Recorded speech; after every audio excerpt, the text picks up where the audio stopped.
to show publicly yet, so you here at PAX are getting an exclusive look here, and as they jump into the start of the run, we're going to be able to see how they approach this. Looks like the lineup is going to be Guardian, Wilder, and Raider, so a lot of frontline damage, a lot of melee aggression coming in. You can expect to see a lot of staggers on the bosses, big AoE ultimates. I kind of like this team comp setup. I think there's a lot of synergy here.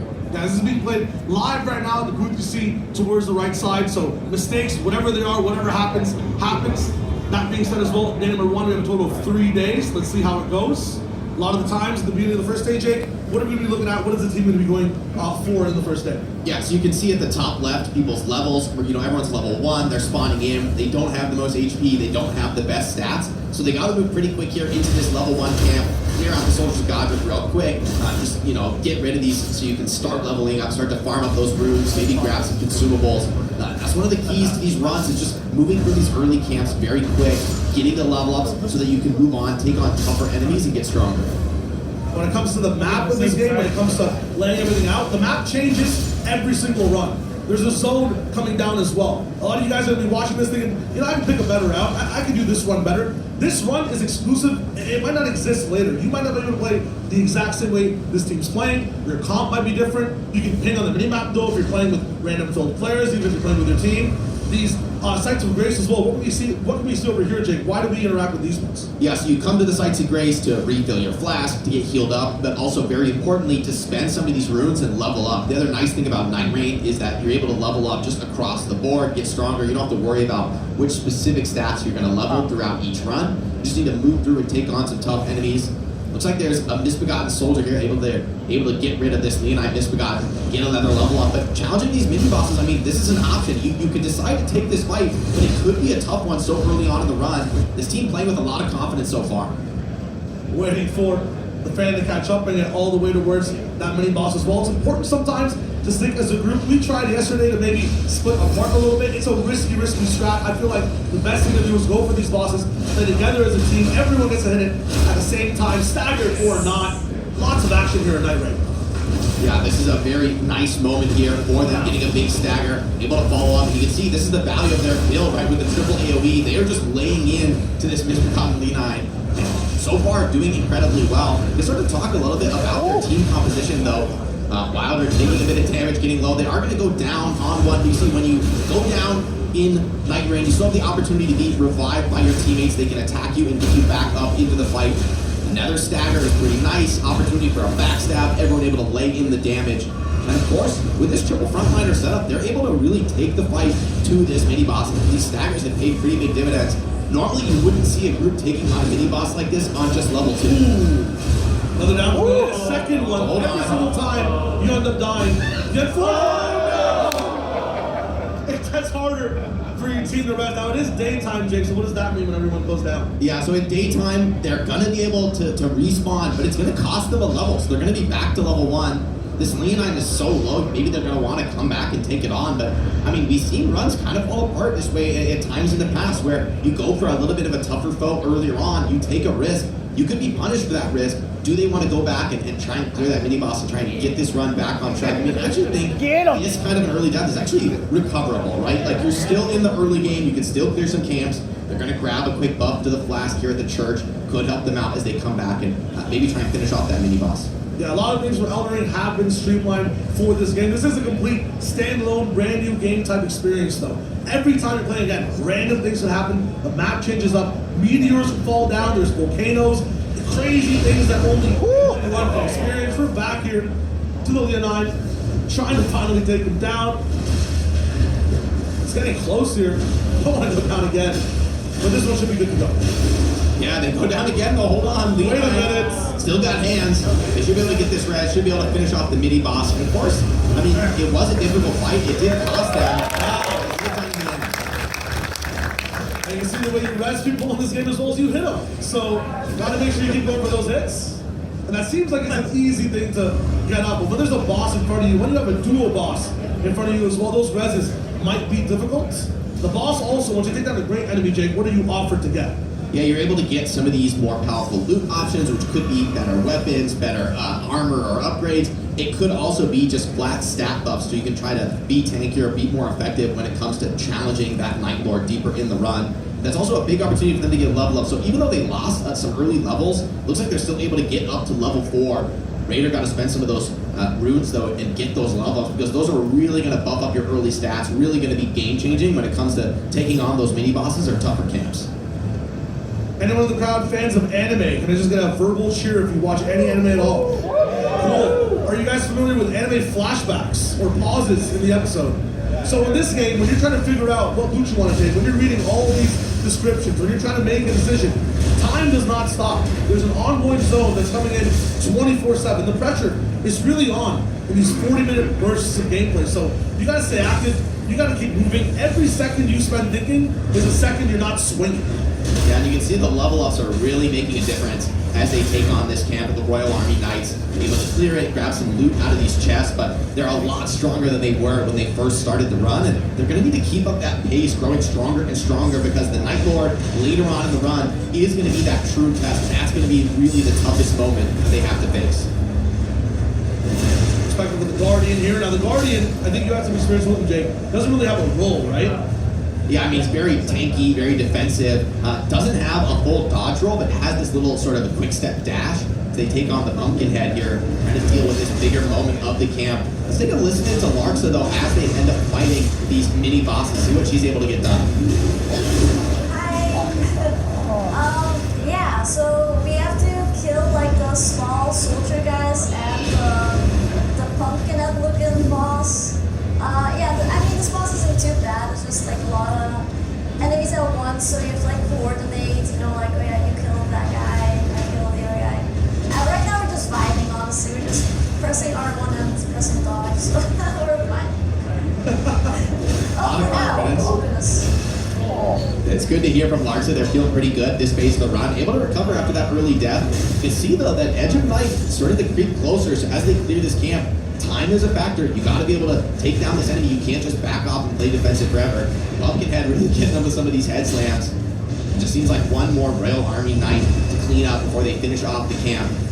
Should be able to get this one done. And let's talk a little bit about some of these classes, though, as they get into the action. Some of these ultimate skills we haven't yet. So we saw Guardian's ultimate where he flies up in the air, comes down, and puts that aura buff that defends the rest of his allies. But what about for Raider and Wilder, Shai? Yeah, we're looking at the POV as they pick up some new items. A hammer there for the Raider. The circle's actually coming in. All this blue flame. You can see there's going to be damage towards the top left on the HP bar. We got to start moving here.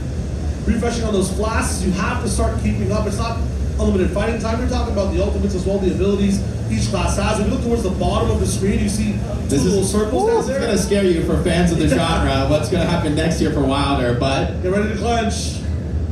Gotta jump off the cliff. fall damage? Is Nice. no fall damage, but there is psychological damage on watching that every single time.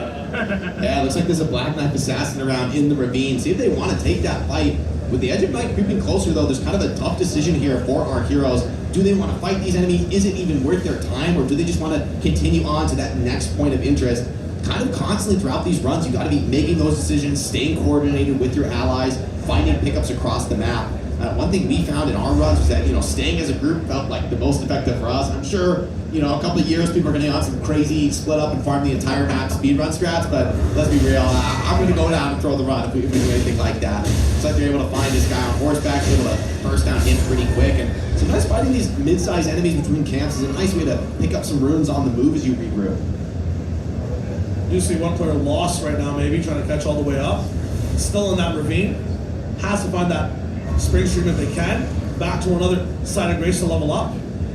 And yeah, we touched on it a little bit, but the Griffin you see on screen right now, the Guardian, has this huge mega ult that kind of buffs or gives everyone a little bit of a buff to not take as much damage. We have the Raider as well, that has a chance to spawn a totem that gives everyone a big damage buff. So kind of the opposite of that. And then also have Wilder, who gets in the business as much as he can. Yeah, it just has like a massive power attack charged ultimate. You'll see this like huge explosion. And you can see at the bottom of the screen, that's going to be your default skill, which for Wilder is like this chain whip pull. See if they're able to use it to get across the chasm. I don't know if that's going to work. I mean, it is pretty cool. You can pull yourself around to use it as a mobility skill. You can also use it to pull smaller enemies toward you and stagger them a little bit, set yourself up for an attack. And a lot of these little smaller skills are also going to be used as another dodge or another way to evade some of this damage to get into the next camp. big hits now. So we picked up a few of these newer weapons on every single player. Leveling things up. We take out the red main knights. We'll have an option for another choice of maybe a passive buff to your dodging, a buff every time you drink from a flask, or maybe another weapon as well. You can store up to 3 armaments with yourself on either hand, and then you have a whole slot of consumables as well. If you want to know exactly where the flasks are for all these players as well, you can look towards the top left. 4 flasks here, 4 Wilder. And as we switch between all the players, we have some on 3. This one's taking a little bit of damage, so they're on 2, but everyone has so many options to do things, right? Consumables in this game, Jake, you're not hoarding them, you're using them a lot of the time. Yeah, I mean, let's be honest. If you've ever played a FromSoft game and ending it with less than 100 consumables in your inventory, then, well, I guess we're real different. I'm permanently saving those things up. But of course, Nightreign, run to run, you really got to use those, use them with their camps, use them to get through the levels just a little bit quicker. You can actually tangle with the storm as well. Right now, you can see towards the top left on this Guardian player, we are taking a little bit of damage over time. We're way deep. We're not really too deep. We're just on the edge of storm. You can use your flasks to stay in there, min-max your looting, choose your own type of gameplay. And again, the circle will get smaller and smaller here as we head towards the first day. Yeah, the rooms are also shared across the team, so there is some incentive to split up and try to farm. And as you're saying, that's potentially a very dangerous strategy. You go down with nobody to res you, it's going to cost you levels, and these levels ups are pretty expensive. When you get up to, closer to like level 10, each level very expensive, so losing a level is a really painful setback, and you'll see when it comes to facing off against that Night Lord later in the run, you're going to need every level, every bit of gear that you can find. Group's done a good job now just kind of picking things up after that first initial misstep. Everyone's grouped together. That circle closing in. It is called Nightreign for a reason. You can see the day turning into night slowly towards the atmosphere inside the game. Things getting a bit darker. The circle encroaching even more so closer. They're going to be taking out a few mobs. Just have to skip that red main night camp that we're just at as well. You have to make decisions on the fly. Do you want to stay and look at exactly what you're doing? Maybe fight with the storm or move on and go for more things after the fact. Yeah, one interesting thing as well you'll see about the looting system in this game is that those extra weapons you can hold, you don't have to worry about equip load in Nightreign, so you really just want to think about what are the best buffs you can get, even for weapons you have in your offhand. Like, what is your build going to be? What are you playing for? I mean, with this group, with all 3 heavy melee aggressive characters, I feel like they can get a lot of staggers on these bosses, can really stack up as a unit that could make them vulnerable, though, to a boss with big AoE attacks, with any kind of like a ranged threat. Might be hard for them to take those fights one-to-one. There's a Grafted Scion. See if they want to take this fight. Could be a double. Seems like, I mean, this is whenever I play Elden Ring, I see these things. I'm running the other way. Let's be real. They're following you, man. They're running completely away from the Scion now. Inside, we've seen this boss fight once a little bit just the other day. The moveset he has is crazy, even for 3 players. I'm talking about 360-degree spinning knife attacks. It's so tough to dodge. Yeah, there's a couple envoys here. The dudes. Guardian able to pop that ultimate, stagger them all. It's a great opportunity for everyone to get in and deal a bit of damage. Farm up a couple of these extra mobs, get a few extra runes. And I mean, I like that the group is playing on the edge of the zone and they're getting just as much as they can out of the map. As that edge of night comes, though, it is going to despawn things and mean that ultimately you can't really be staying outside of it in the long term. You got to get this farm, get the level ups, the items you can. You can see the circle really starting to close. The Grafted Scions still here, unhappy with their choice to leave this boss fight. And Milo Riggs is closing, man. Yeah, you can see it all around him. I mean, the way you guys remember this experience too, completely unique to you. If you want to record and post what you're seeing right now, that's a total possibility to keep the memory alive. Use hashtag Elden Ring, hashtag Nightreign if you want to as well. Be completely encouraged. And we're going to be going to these bosses as well very soon. Yeah, and so when you get into this final arena, the ring closes a little bit. There's this waves of mobs that spawn. You've got a clear little opportunity to farm up a bit more, but they also could be, depleting some of your consumables that you're going to need coming up against that boss fight. It's still pretty limited at this phase of the run, but you've only had 1 day to farm up. Circle closing in now on all sides. Got to keep things tight. It's actually moving in pretty fast. Stopped again, and now we kind of see our final arena for this first boss fight. By the way, guys, PAX East, let's hear it for Sophie taking on the Demi-Human Queen. Swordmaster there too. A dual boss fight for the first night. So you have to kind of, as 3 players, structure. How are we approaching this one? Is one person taking aggro from the Queen? Are we doubling up on the Swordmaster? Are we just finding things out as they go? There's a Frostbite debuff as well. If you take too many hits, there's a lot to keep track of. Yeah, let's take a listen in with Larksa, see how she's feeling coming against this boss fight. Still pressing circle in R1, or how you feeling? I'm trying my best. I'm trying my best. The demi-human queen does attack kind of fast. It catches me off guard sometimes. But I mean, it's really a fun boss overall, especially with teammates. Makes things much more comfier. Yeah, having some teammates to split aggro is key. Looks like our fan went down, but still only one bar for the res. Very dual bit for them at this point in the fight. Looks like they're splitting the focus though across the Swordmaster and the Queen. As we look at this boss fight, multiple players very low. Something you got to be very careful of here. On WoW, they're able to get that opportunity to heal up. These minions spawning into the fight, adding more chaos. And this is part of the challenge in Nightreign. I mean, these boss fights change dynamically as you're taking them on. And they're scaled for 3 players. So yes, you have teammates, but so is the boss. Getting close on this one. Flash going down to 1 here. Frost spike up, and again down to 1 HP. Everyone all in now. The back half of this fight. Both bosses at half HP now. Yeah, and Raider now putting a little bit more pressure on the Swordsmaster, able to get one of these bosses down would be a huge boon as far as making the fight easier. But the Queen coming in to assist at this moment. Raider in a bit of trouble now, needs the bailout from the rest of the team. And these ultimate skills are really part of the key to making these fights work, right? Like never before seen here in the Elden Ring franchise. You've got these powerful ultimate skills on cooldown. You can deploy those. Raider, for instance, can deploy a totem that gives a status buff to his team, as well as creating a bit of a formation that you can use to take the fight to the opponent. Trying to keep everything up. Raider, no more flasks left, down to just that's 1 HP. Swordmaster finally down though, so the rest of the team has taken care of one half of this fight. We're all just jumping on the Queen now. Have those ultimate abilities, have those abilities as well to be able to use. The Queen slightly more manageable now on all sides. Mad respect to Raider, just fearlessly running it down in on 1 HP, full confidence. That's what you got to be. Trying to get a stagger here on this boss would be critical. Demi-Human Queen getting pretty low. This is looking good for them. There's the stagger coming in, able to get the crit here. Sophie, our fan, coming in and putting in that work. Massive crit connection. And it seems like our group is going to take down this first night boss easily. 1 more HP left on the Queen. It goes down.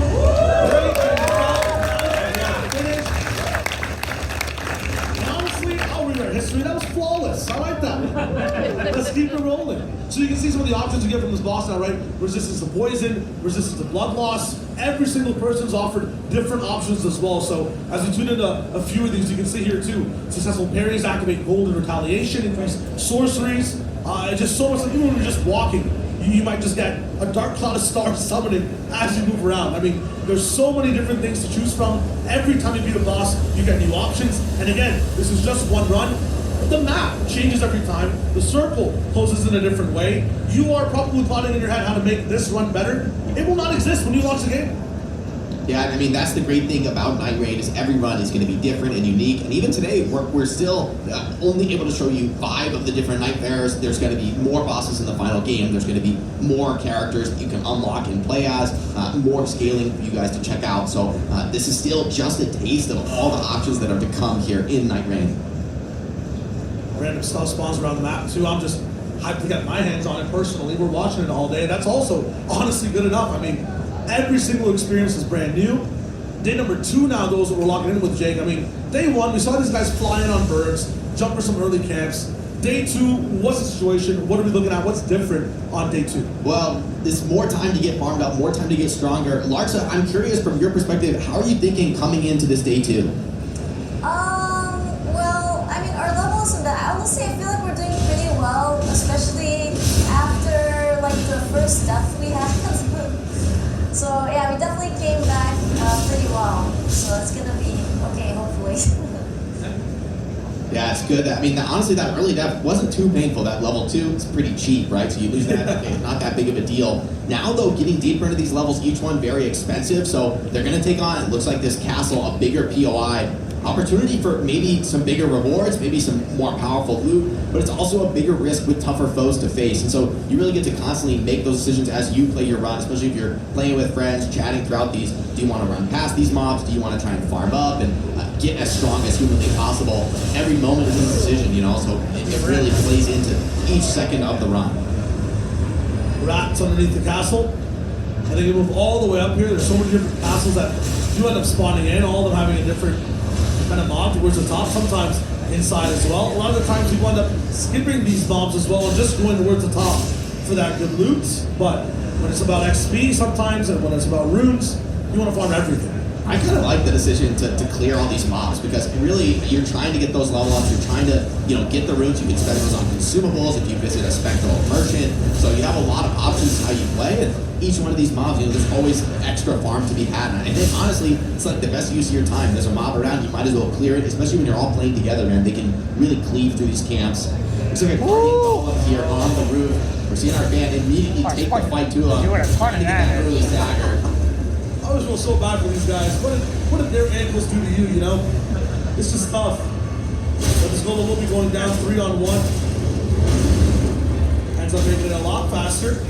There we go. Quick this time. You can see how much more stacked these guys are compared to day number 1. Yeah, getting these items, getting the extra levels, everything is going to play into their strength as we get towards these final fights. And now a couple chests to loot. Opportunity to grab some consumables, maybe some final upgrades, and still some more mobs to clear in the castle. You see them getting better weapons as well from these experiences on fighting these mobs. Level up slightly, that day 2 boss ends up being quite more difficult than day number 1. And at the same time, the difficulty of all these mobs now, these castles, will be kind of towards how things were looking towards the end of day 1. So you're increasing, ramping up this difficulty over and over again. And again, we're on the ride with Sophie, right? They end up winning this one. You guys get some good loot walking out of the dome as well. So let's hear it for the team still playing. Yeah. Yeah, it looks like they found a map in that castle that's going to lead them to some potentially better loot, but also more foes to clear, more enemies to farm. All part of the run. I like this day 2, honestly. I think it's so far going incredibly well for them. They move really fast with that first POI. They're clearing some more, and with that map, maybe you can find some extra loot. Big hammer now. There's a heavy roll coming in instead of a medium we see from the Raider. That's definitely like the hammer I would use. Yeah, I mean, there's a cost to be had, but you know what? Big hammer, go smash, and I am also a full strength believer when it comes to the Elden Ring builds. I think I'll be a Raider player. It's fair to say. They're gonna end up doing so much damage. Has that counter on one of his abilities as well, so if you have the Raider on your team, a lot of these boss mobs get staggered over and over again. Yeah, now they're coming up on a few more. These undead, gotta clear them, take out that second life, do not let them respawn, gonna have to include them again. Definitely big. You can see a lot of these weapon arts coming in. Now our group has a lot more options as far as how they take these fights. Now they're gonna be running around taking these fights as well. Remember, they're just getting new weapons. They're getting used to kind of, their weapon arts as well over and over again. As you're playing this game, you're unlocking so much from fight to fight. You're basically a new character from one POI to the other. It's a really dynamic experience. Yeah, and with each character, of course, there's different skills at the bottom. So we're seeing Guardian use a lot of these skills, using this knockup. Here's the ultimate as well from Guardian. Woo! This big aura buff that the whole team is in by holding this, right? Everyone else in the aura is now able to be defended by the Guardian. So this is a really powerful tool, especially for this comp that our team is running, where they all want to get in there, they all want to fight at close range, and they're all being enabled to do that more safely because of the Guardian. So great use of those ultimates. And I mean, these are on a cooldown in the end, so you kind of want to cycle these, get through the camps as quickly as possible. Like the consumables, no need to necessarily hold on to them forever. Although, of course, we all love to just never use our consumables in FromSoft games. I mean, I blinked right there. That was the Beastman of Fair Missoula, by the way. I blinked. I missed it. That's how fast these guys are getting through these camps now, getting through these mobs. Still working their way far away from the zone now, right? Learned their mistake from day 1 from staying near the edge of that circle. We're pumping through, making sure we get through. Is some of the dynamic map events that can happen randomly. I mean, we don't control that, but it's always an opportunity for bosses to spawn, for the map to be changed, meteors to hit the earth, volcanoes to erupt, and all those are going to dynamically change the run. There's no way to know when that's going to happen, when to expect it, and so you just have to react in the moment and decide what you want to do with that information. Now, Lars, how are we feeling about things that are happening right now? What does day 2 look like? Is this all going to plan? Yeah, we're just going from Landsmark to Landsmark to kill the mini bosses, so they can get super levels and then hopefully have an okay time with the final boss. Yeah, so we're just like leveling up basically. Yeah, I mean, and that's really the name of the game. In daytime, we see Guardian climbing to the top, trying to mantle up here if they can get over the ledge. I mean, and that's also a great opportunity to showcase some of the new factors in Elden Ring Nightreign is that you can jump up and able to get that enemy fall damage. Enemy still takes fall damage in this game, so that's a nice way to quickly pop down that mini boss, moving a little bit more quickly through the levels. Do they want to climb back up for those chests? And this is that new traversal system with the double jump, with the mantle. So never before seen in the genre, in the franchise before, and it's a new way to traverse the map. So a lot of these guys are checking this out for the first time, learning how to use the new movement system. But here it comes, up to the top of the castle, able to grab some key loot, and of course, this boss drop. Their buff is kind of off the top of the plank as well. Shout out for them climbing to the top, man. That was difficult. Let's get a round of applause for the team. Nice. Who made it here? Able to flex. Nice. Okay. Little fan appreciation there. Thank you, Sophie. And now, you can see the sky is starting to dim a little bit though, and that's one way you can kind of keep track of the time in these day phases where, yeah, you want to farm up, yeah, you want to get those runes, but of course, you got to be wary that the night is coming, and eventually, there's going to be tougher foes to fight, bosses to challenge. I wonder how many people are going to go home playing Elden Ring and then see all these people jumping off high places, forgetting the small damage in that game, but not in this one. My bad for any ruined runs, but this team will start to ping things again on that mini-map or on the map they get to pop up and then move from location to location. Communication, again, so easy between the team. They're making this look easy as well. They're not taking too many risks right now when it comes to fighting crazy mobs and bosses. But we'll see if that same type of farming gameplay pays off when they finally take on a really difficult boss. Yeah, and I think this group is actually really well suited to challenge mini bosses because they're so good at getting these chain staggers and just not allowing the boss to really fight back by everyone being aggressive all at once. However, I think against the Night Lord, it's going to be a little more difficult. Yes, you can stagger it, but it has so much more poise. It's so much more difficult to just chunk through. So that's going to be the tougher test for them, I think, when they go to challenge a heavier enemy.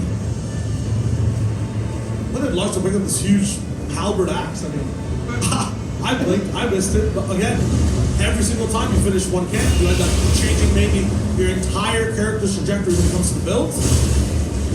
If you can move it. Yeah, they're just chopping through these Banished Knights, no problem. One by one here. Nice anchor for Raider as well, able to put that big damage down. And they're just cruising through these camps. They have a lot of level ups in the bank here, so they're able to hit a site of grace. They're really going to hit the power spike. And I think that's really your goal, I think, is to try to be around that level 10 threshold when it comes to being ready to take on the Night Lord. And still, that doesn't guarantee success. It is a final boss. Some of our players here have had opportunities to play it before, but we've seen a lot of failed runs here, Shai. This game is not easy. Yeah, we saw one that just went down to literally 1 HP. Everyone ended up getting wiped. You guys just saw the fight at the very beginning of the game as well. It only gets harder. More chest though for the team to be able to pick up.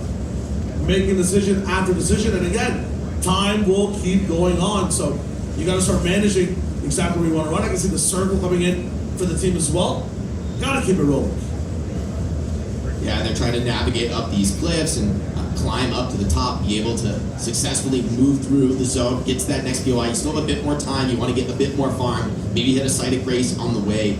But I mean, like we talked about with the dynamic map, this is going to change every single run, so you're going to have to be constantly checking that map, reading, deciding what to do. And in a 3-player game, communication is a huge factor. Where do you prioritize the overall goal of the team? In what sense is it worth splitting up? And how much do you just want to focus things down one by one together? One of these churches as well, let's just carry more flasks. We have up to 6 right now. If I zoom in here real quick to Larsa, up to 6 on the top left on how many she can end up using and popping off with inside these boss fights. So these guys are getting pretty stacked for pretty low risk. Yeah, especially with Larsa two-handing this giant axe is going to be, probably going to be taking a bit of damage getting in there and trading it yourself. So something you're going to have to think about is the opportunity to back off and heal throughout these fights. But I kind of like the way our team is building. They're going for the full-out aggression, and I think kind of the more you stack this up, the more staggers you're going to be able to get, hopefully able to drop some big crits on the final boss. One of the new facets of Nightreign compared to Elden Ring is that when you're able to stagger and hit a crit, that doesn't give iframes to the boss. So the rest of your team is still going to be able to deal that damage. Sophie end up, they're not trying to take on that camp with just the two of them. Maybe want to fight together as a full 3-player group. I think that's wise. Splitting up can be dangerous. Losing the level at this point will be very costly. I love the entire idea of I see that, I want to go there. I mean, this mountain just looked like it was something in the background. This team decided, hey, let's ping that. It's an in circle, yes. We're going to climb it. We're going to parkour, get up there, beat up every single mob in the church, and then move after the fact. The perfumer online, going to be easily dealt with. I mean, this team is rocking it right now. Look at that ability from the Guardian. And again, we're looking for power-ups. Again, we're looking for new weapons. I mean, they're making good time here, right on the edge of circle, though, so we got to start to move. Yeah, they got a Sight of Grace, though. Spawn when you kill a boss, able to grab a few level ups. And our group, it looks like hitting that level 10, still with a little bit more time to farm here before this second night boss, but not too much. I mean, you can see the ring closes. It creates that final boss arena where, of course, the Night 2 boss is going to spawn. If they're able to take down this Night 2 boss, they will be moving on to face the Night Lord. So this is kind of that last hurdle before the final moment. That's one of the coolest things as well when it comes to like the arena you're going to be fighting in. It's not like you get transported somewhere else. You're walking through, a thin golden veil. It's the map, and the map changes every time as well. Depending on where your arena is, that could be good for your team. It could be even more difficult to fight. So it's really nice to get that dynamic sense of gameplay every single time. You're gonna have to adapt to what's going on around you. Yeah, it looks like our party is all up to level 10 with level 6 flasks, so a lot of options for them in this fight. They should be able to take the fight as some of these mobs start spawning in, portending the arrival of the final boss. These omens can be tough foes, pretty tanky and hard to stagger, so it could be a challenge for our group. They really need to be clean with the dodges. Already a mini boss fight basically right before the big one. Testing the reflexes, making sure you deserve to be here. Good dodges here. The mark's getting hit a little bit, but again, 6 flasks to be able to use. Don't want to use too many of them right now. Yeah, and I think the key is just staying alive, trying to get through these mini bosses without using too many resources. Nice backstab from the group of 2 as they're clearing out a mini boss. Lark's up holding on to the aggro for the other one. I like the strategy from the team, playing this patiently. You've got a little bit more time to work with in the boss fights, so you can just try to move through them as evenly as possible. You don't want to be wasting too many flasks at this phase of the fight because what's coming is a lot tougher. And that's a cool thing, right? Again, Jake touched on it.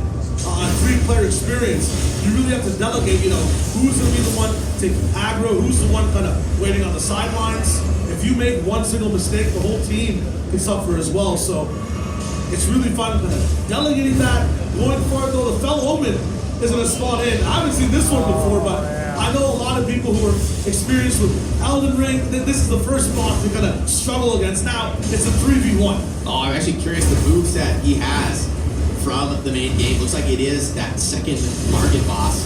Yep. If they're able to take down, he's got his sword out already, so phase 2 Margit able to take the fight here in Night 2. I mean, this could be a tough test for the team, but they're keeping that aggression on. They're really trying to pressure, looking for that early stagger, but you can see this boss is seriously tanky, scaled for the 3-player fight. There's the crit coming in, though, from Guardian. Let's hear it for Sophie. Keep it locked in. That sword getting pumped up with a little bit of blood.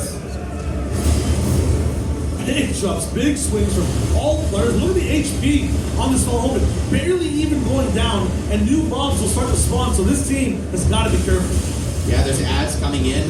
Nice flame grease, though, has been used by Lark, so you can see that axe on fire, able to deal some extra damage to Margit. Able to dodge some of these massive attacks coming in. Our Raider, PAX champion, let's see what they can get done here. Trying to stay alive, trying to put that pressure onto Margit. This is a tough fight, though, for our group. You can see how much more threatening this foe is than any they've faced so far. I mean, no doubt, it's like these combos, big swing that hits one of the players on Team Bandai. After that, revenge with the other 2. Nice stagger again going in for that big hit. After the fact, we all just pile on over and over and over. Here comes the big move, though. With the delay, the sword fall. Going to be dodged for now by the team. Yeah, this is a very threatening attack. You see our Guardian, he's just tanking through it all with the ultimate. I mean, that's one of the power of these skills. They have a lot of options for how they want to take these fights. The way that they look into pressure. It seems like the fellow Omen is going down decently well. Still a bit of heal resources available for the group. Ooh, takes a couple big hits, though. He's going to get back up. I'm seeing like 17 different moves from this Omen every single time. Some feints as well from all sides. Fell Omen now down to 20% HP.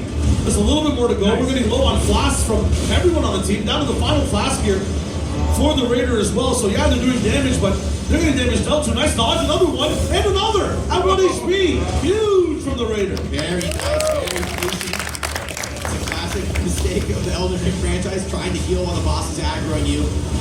You can see Mark, incredible poise. No way! Damages everyone, hold on. Boss is clutching up here potentially. Big shot here from the Wilder. Again, we're trying to focus. Use that claw grip, get close and personal. Another move coming in from the fellow Omen. Have to make that space. John Rain down for now. Hit him to get back up. But time does not stop. Another swing. A follow-up. The dodges are insane. At the ring's edge. Fellow Omen absolutely brawling it out on low HP. I think our team is just barely going to get it over the line here, though. Nice! J2 boss down. So this is going to be one of their last opportunities to make a key choice in the build, right? So you're getting this improved boss loot opportunity to make that final key decision about the way you want to take that final fight. Up next is going to be the Night Lord. Man, and that's kind of the culmination of all that farming. So it might have seemed a little bit of a, downtime moment, but they were making so many key decisions, hitting all those churches. If that Raider didn't have that extra potion, if that Wilder didn't have that halberd to be able to use, right? That run, that boss fight might have not been possible. So all these moments kind of culminate together, and now we're here on day 3 going for that Night Lord. Yeah, and everyone's going to get the opportunity now to visit the shop, buy some consumables, level up. This is the moment to spend everything you've got, deploy everything, because the Night Lord is the toughest boss you have faced yet. We talked about it before. We've gotten to that point now. If Sophie on stage, Larksha, and Mike are able to win this one, you guys are all getting very exclusive, only available at PAX, Nightreign Winners Ribbons. So if they end up winning this one, you can attach it to your badge, you can flaunt it all the way around. There's only 400 people who are kind of experiencing this entire dome theater every single day. This run, you 50 in this audience, if these guys win, you have that, it's yours for the rest of your life. Very exclusive type of reward. And for Sophie specifically on stage, if you end up beating this boss, you get a 1 of 1 basically, or 1 of like 20 Nightreign I Felled the Night Lord t-shirt. So you're going for that one. You guys have seen that achievement go down the road. Wear that around PAX. But again, this is only on the win. So I need to hear you guys cheering for this team. Woo! Door opens. 3 sets of hands pushing it forward, and 3 sets of feet walking in. This is the ultimate moment of the run, taking on the Night Lord. Now we get to see our first glimpse of the final boss of the run, who they'll be facing. Happening on the booth beside you. We tap right in. Let's look at the field here, Jake. Look at that. Yeah, it reminds me of the boss arena for Gale in Dark Souls 3, but here it is. This is Gladius, the foe that'll have to take on the 3-headed beast as we see our team head in. Let's take a quick listen in with Larksa as she faces off against this boss. What's your strategy, Larksa, coming into this fight? Pray. Yeah, this boss scares me. It's really cool though, but oh well. Yeah, we're gonna do our best. All right, love to see it. Let's break down the boss of what we see. 3-headed beast, of course. A sword linked to a chain you can fling around. Lightning attack, so if you're close range, long range, it's going to be difficult for you to fight. You have to get up and close and personal in this composition, right, Jake? We have 3 melee fighters, but stare at the maw of this beast. Yeah, there's a lot of foes to take down. You don't want to get down in this arena. You can be res, but it gets scary, it gets difficult. The fight, not an easy one. And of course, the team really wants to play around their skills, try to cycle these, and remember, they're playing for these aggressive staggers. They need to take the fight to the boss. I thought this would be like destruction at a museum right now, just kind of killing heart here on this dog. I'm looking more so at marble sculptors. We're barely chipping away at this HP bar, going slowly with it. Already got 1 down. This dog, this Gladius, oh my god, what a sweeping attack again. The PAX champion with down in HP has to be able to heal up 4 flasks left. These people are barely moving again. We have to lock in on Gladius right now. Yeah, that chain sword attack looks like a real roll catcher when it comes in for that second. And this is part of the challenge of Nightreign. I mean, you don't just get to take attempt after attempt on this boss. You got to fight through the whole run to get here. So it really puts a lot of pressure on the ultimate moment in the run. Do you see that ultimate here from the Guardian? So not much damage going to be taken from the rest of the team. He's going to be taking most of it. Big attack coming in, staggering Gladius. I don't think Gladius is going to like that. so very tanky. And here it comes, Gladius. Big flame attack splitting into 3. Need a quick res here on our hero for PAX. And now 3 dogs. How does our team want to face off against this? Split up. Do you want to try to group and fight together? Do you want to each take a dog for a walk? It's a tough decision to make, but honestly, hard to even control this fight in this level of chaos. Yeah, I mean, it was a 3v1 before, and Gladius wanted to even the scales. You really have to make the right choice here. Make sure you're handling all this aggro properly. We have seen these, or this team specifically, deal with bosses before when they're outnumbered, or even evenly numbered. Right now it seems to be a 2v1 on one side, and then poor Larkshire has to deal with 2 dogs at the same time. Doing a good job, though. Yeah, Larkshire putting on the carry pants, taking aggro from all 3 dogs at the moment. This is a typical phase of the fight where we've seen a lot of people go down here. Our Guardian goes down 1 bar to res. Players are low. This is a tough moment in the fight. The run hangs in the balance, and Gladius is still healthy. Sophie, our PAX champion here, coming in, grabbing the res up, getting Guardian back into the fight. And this is important. Guardian is that heavy tank as Gladius reforms into 3, but now the attacks are more powerful. Slow and steady, that's the name of the scene right now. Down to about 60% HP on Gladius. We're rocking it. Down to 1 flash though on Larkshire. We tune in with our fan. 2 flash left for him. Up towards Team Bandai. 1 more flash. So we've taken these many resources to hit the 60% HP. I need to see more dodges. I need to see the energy from the crowd to maybe help them out as well. How we feeling? You can do it. Remember, this team of champions, they're competing for y'all. If they win, you're able to get an exclusive ribbon, but 1 more slip But in. again? Resources are low. This is looking scary. The Warwick Stone deployed, getting everybody healed up as they can. Nice team fight coming in from our group as they try to take the fight towards Gladius. But these 3 dogs got to manage 3 bosses worth of aggro right now. This is the toughest moment of the fight. Doesn't really well to the dog coming from the side, 50% HP on Gladius, but it's not going to be enough right now. Just 1 classic left on. Larkshire gets slapped back again, down to just 10% HP. We tune in with the rest of the team. Sophie down as well, too. It's just left to Larkshire. He's going to struggle against 3 dogs. The mid swing coming in. Does get 1 person almost back up. Yep. Team Bandai's up. Dodging again. Just 1 HP. No more. Pots left. She goes down. Just left over to the Guardian, the tank of the team. Can he solo this one? Oh, they need to survive for the Oh, that's Elden Ring for you folks. Nightreign, it is not an easy game. Want to try to even more, let's get even more copies